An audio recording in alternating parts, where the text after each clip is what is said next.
This video is made with generous donations from amazing furries, just like you. Hey everybody, and welcome back to Make a Masterclass. Today we were going to be talking about tail patterns. So this next kind of chunk of videos is going to be about tails. Everything you could possibly need to know about making tails. So yeah, I guess the first place to start is patterning. So I'm just going to walk you through today how I will pretty much start any tail pattern, but most of my tails will always start from this point. So I'm going to walk you guys through the process. So to pattern your own tail, this is what you're going to need. So first thing you're going to need is some patterning paper. This is butcher's paper. I got it from, this is Officeworks. It's really long, so you can make it as long as you like. So butcher's paper. That's the first thing. Then you're going to need a pen. So I've just got a permanent marker. You're going to need a measuring tape.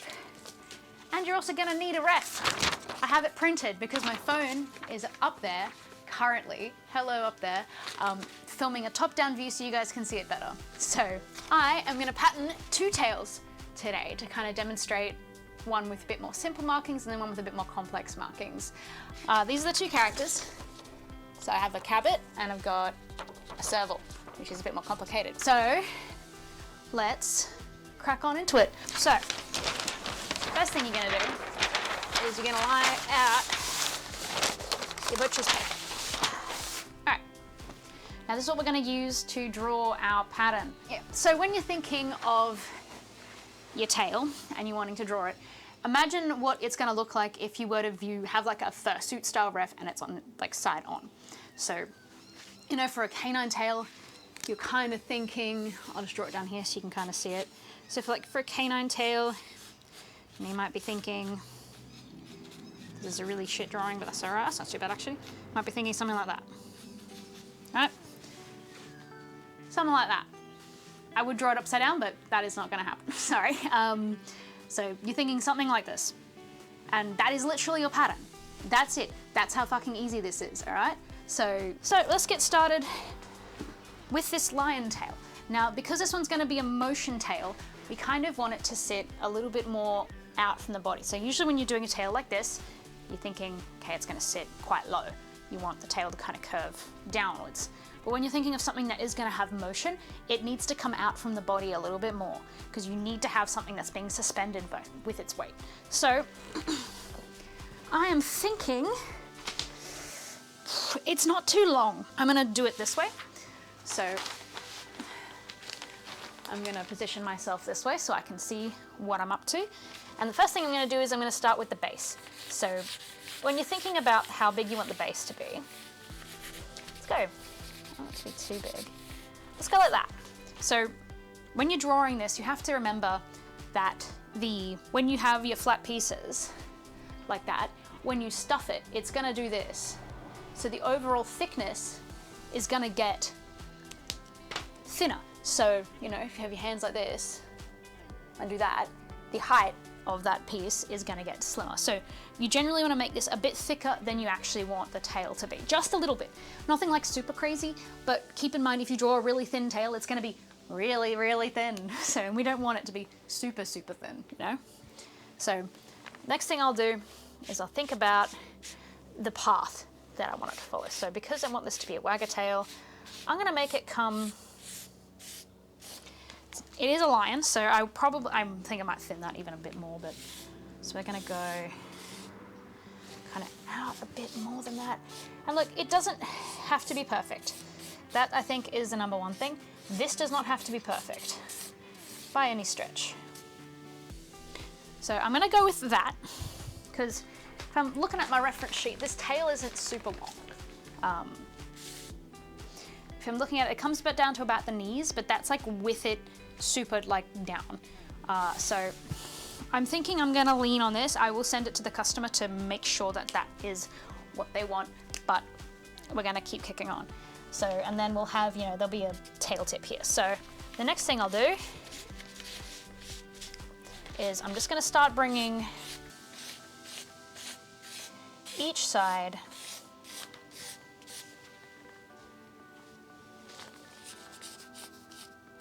so actually I'm thinking I want to angle this a little more that way going to, there, that's my point. We're going to have it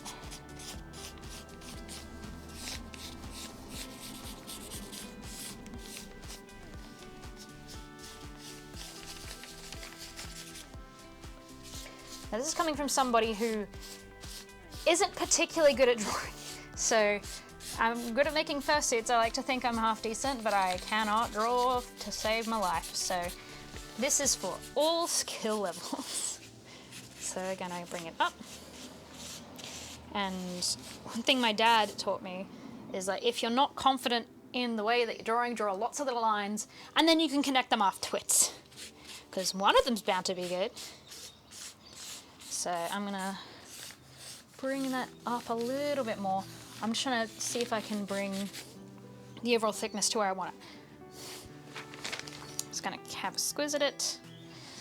I think I want a bit thinner. And you're just gonna keep going and refining the shape till it's where you want it to be. So I'm gonna bring this. There we go, that's a bit better.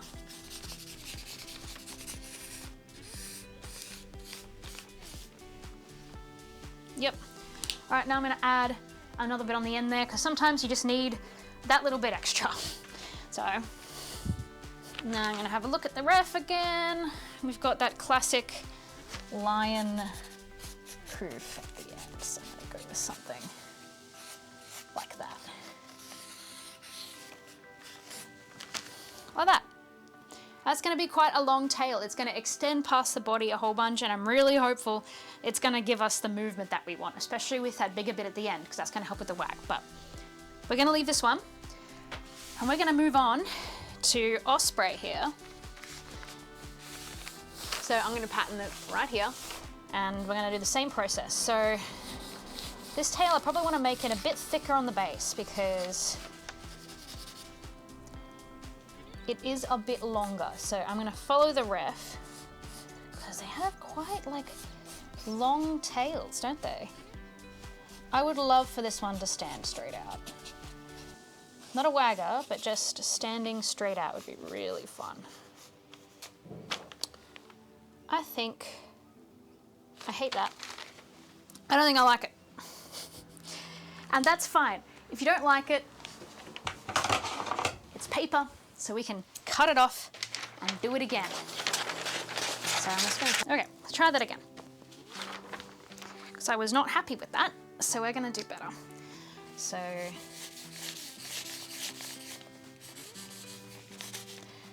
that feels better to me. I think I just want to make it like slightly longer overall, and I will have it trend a little bit more downward. I'm gonna draw this exactly. If I draw this the exact same, I may cry. Oh, actually no, I don't hate this one as much, maybe.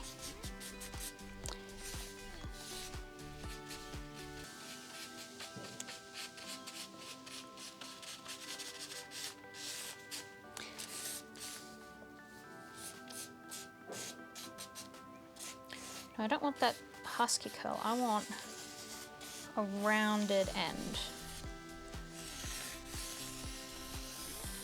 Sure. Yeah, let's go with that. This is still a pretty big tail, like you can see compared to the size of my hand, but the tail overall isn't going to be super large. Yeah, so let's get these markings on for this guy, because the other tail didn't really have any markings besides the end of it, so. Alright, so what we're going to do is now we're going to draw in our markings. So I have the reference sheet here, and I'm going to use this to just draw it on basically.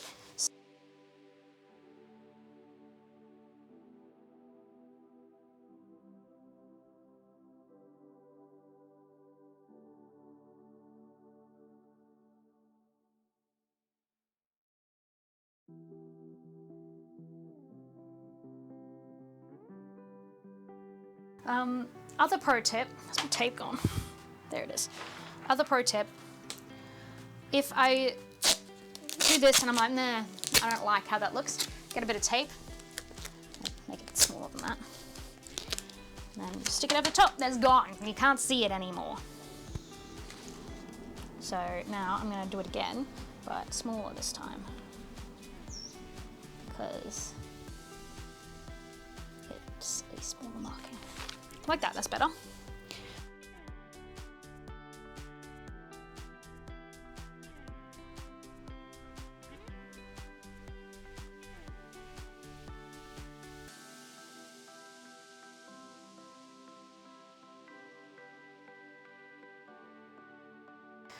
I think I'm happy with that.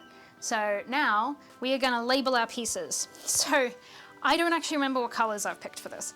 I'm fairly sure I know there's brown. I'm just gonna label it because this tail has 4 colors, and that is brown, white, brown or closest to white. I think it's white. Brown, white, kind of like tan and light brown. Let's just say that. So what I'm gonna do is I'm gonna go through each piece and I'm just gonna put a letter to signify what color it is. So we'll start with the brown. So brown, all of these are brown.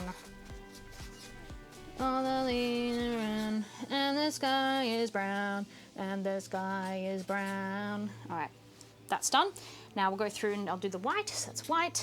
This piece is the tan, and this piece is the light brown. Next thing we're gonna do, we're gonna put an arrow to indicate what direction we want our fur to go. So that way, it's all just gonna go towards the tip. So